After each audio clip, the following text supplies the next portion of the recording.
I don't do hustle culture anymore. Here's how I start my day to reduce my chances of having a flare.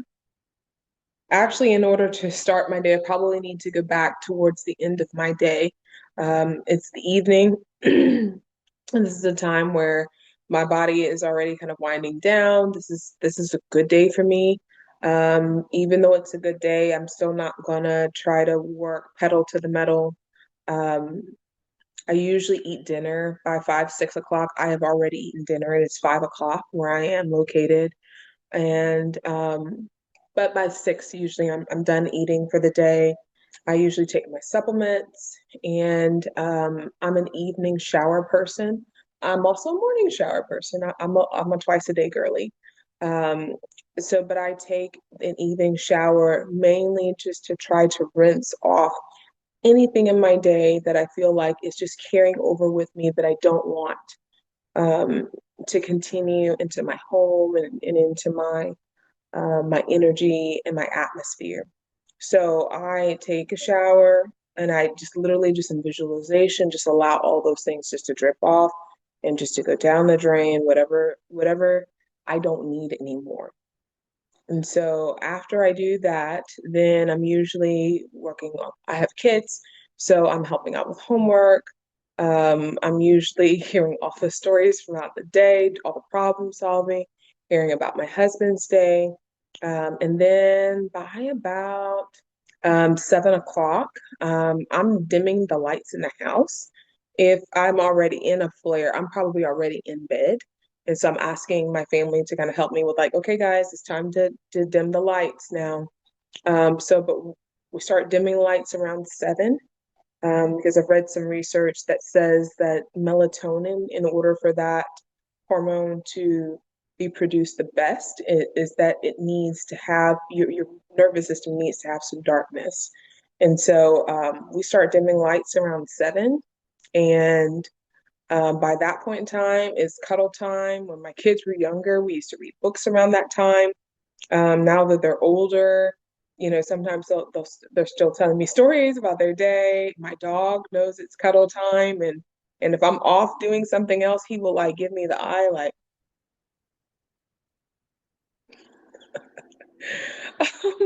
my dog is a trip. Guys. My dog is a trip. So by that point in time, it's cuddle time, winding down. The whole house is winding down.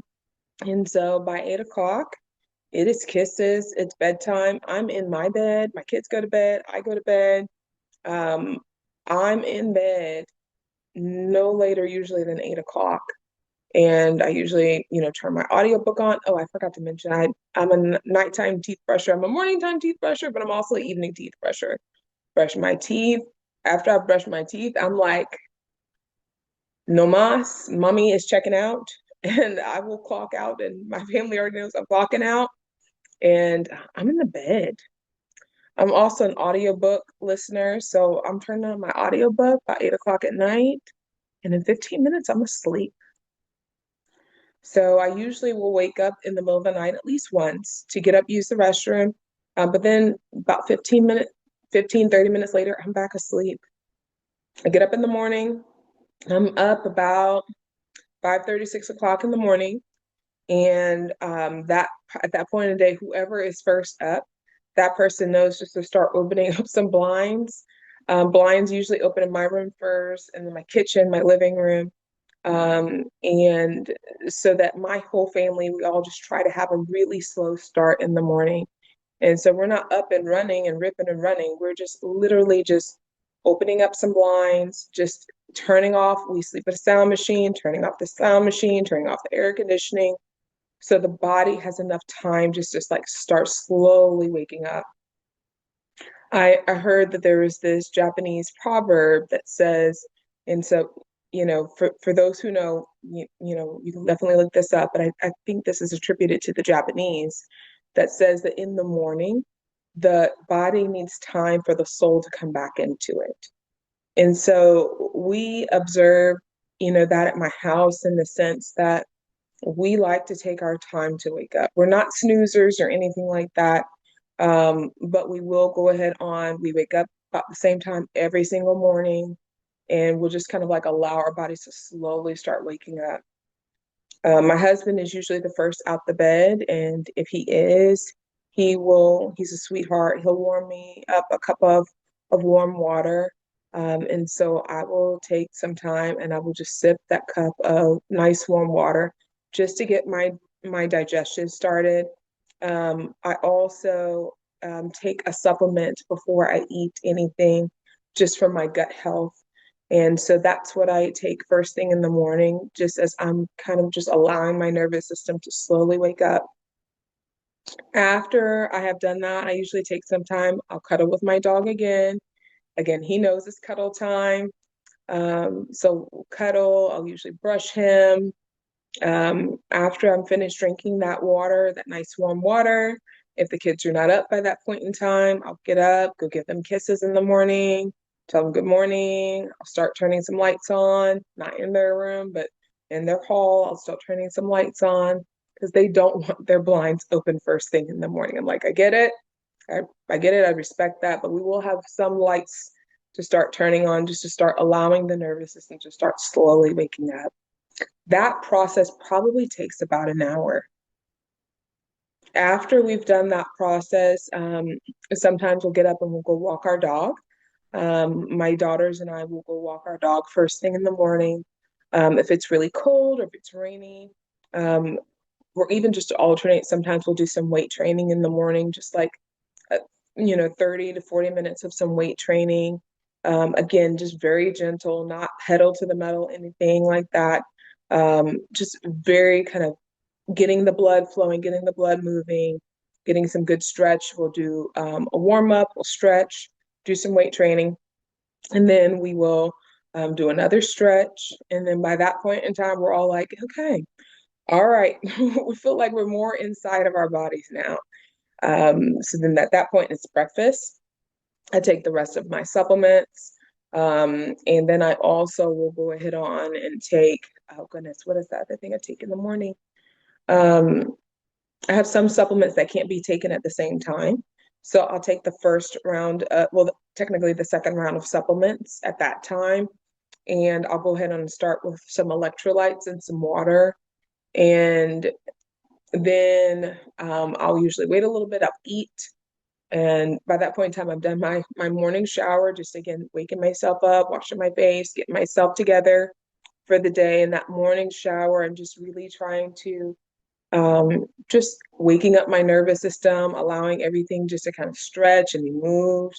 By that point in time, all my muscles and everything are nice and warm. So I'm usually feeling pretty good by that point in time.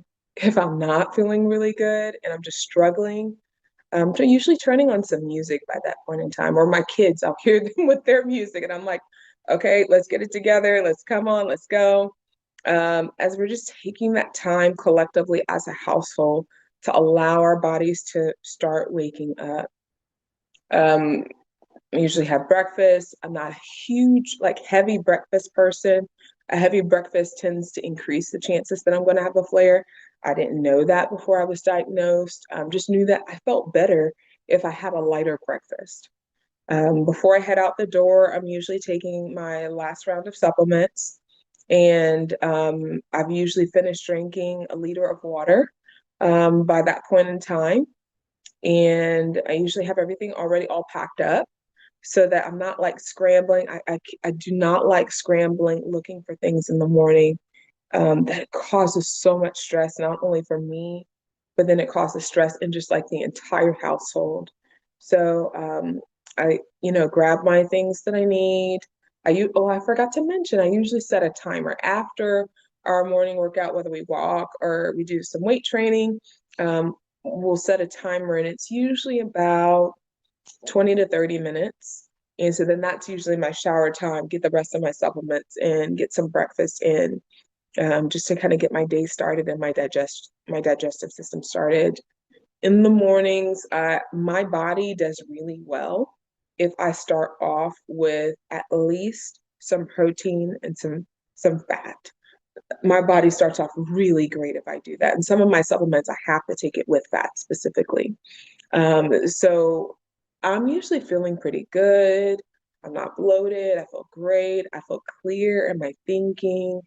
And I usually feel pretty level-headed. I've already gotten some sunshine in, whether we went for a walk and we watched the sunrise together, or if we're just like, just lifting some weights in our living room and we're watching the sunrise from the blinds in the living room, and looking at the, as my kids would say, cotton candy colored sky.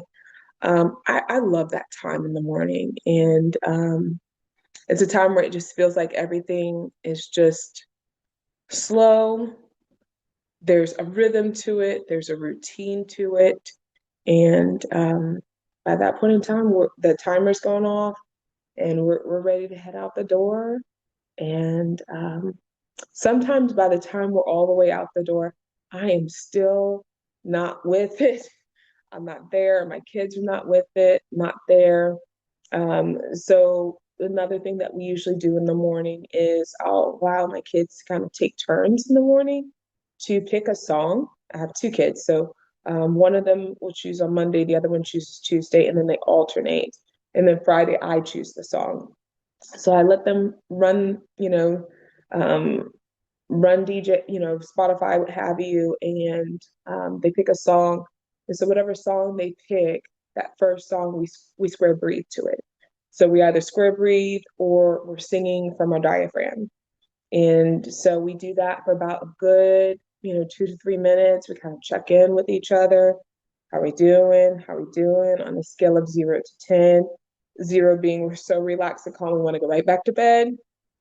10 being it's the worst stress that we've ever had in our lives. It's the worst day ever. Where are we at? And if we're at above a 5, anybody's above a 5, sometimes we'll play another song for that person or just encourage that person to go ahead on and do some additional square breathing. And so by the time we've done all that, my kids, sometimes they're helping each other study. Sometimes they've got something on their mind. They want to, kind of, we call it car talk, where we're able to just kind of talk about it in the car. I drop them off at school. Um, Sometimes I'm still doing Kissing Hands. If you're not familiar with Kissing Hands, definitely check it out. It's a great book, just about helping kids with anxiety and that are going off to school. And so sometimes I'll do Kissing Hands and they're off at school. And then I have some time to get to work. My kids have to be at school by 8. So they're usually there by about 7:45.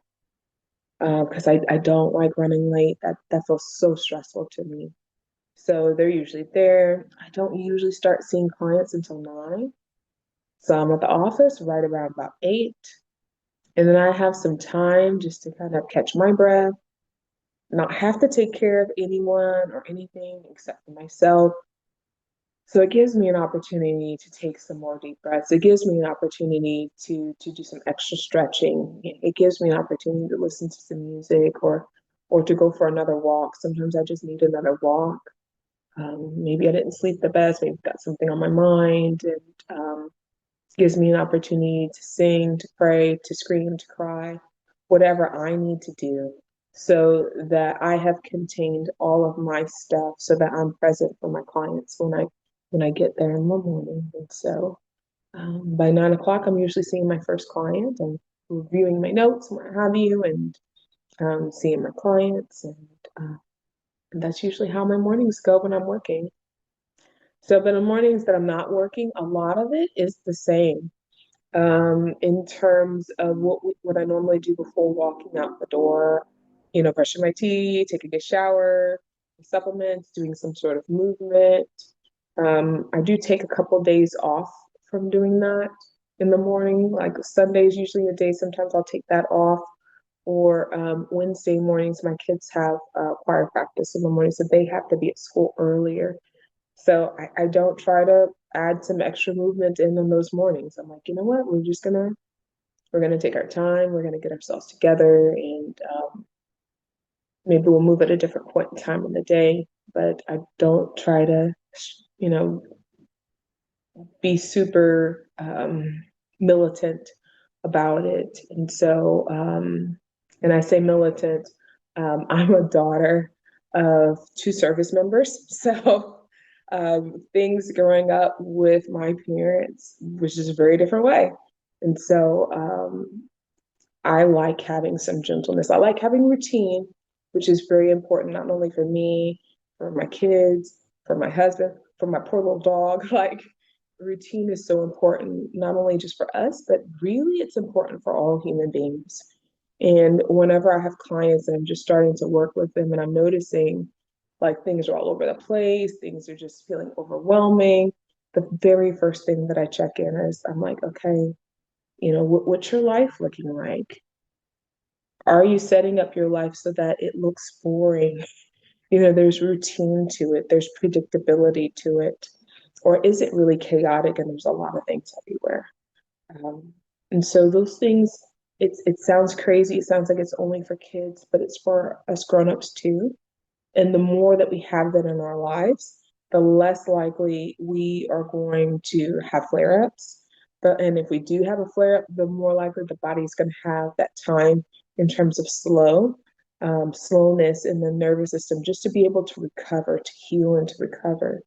And so this is my checklist. A lot of people have asked me for that. I hope this is helpful. Um, and please feel free to leave some comments if you have, different types of questions or things about like, oh, well, what about this? What about that?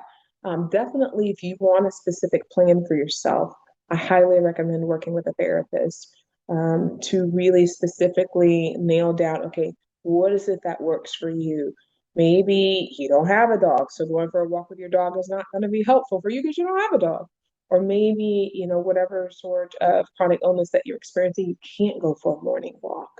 So, but finding different ways to be able to adjust your routine in a way that your body still gets what it needs, but in a way that's also honoring of your nervous system. So, my name is Virginia. I'm a licensed mental health therapist, and I hope to see you next time. And I hope this was helpful.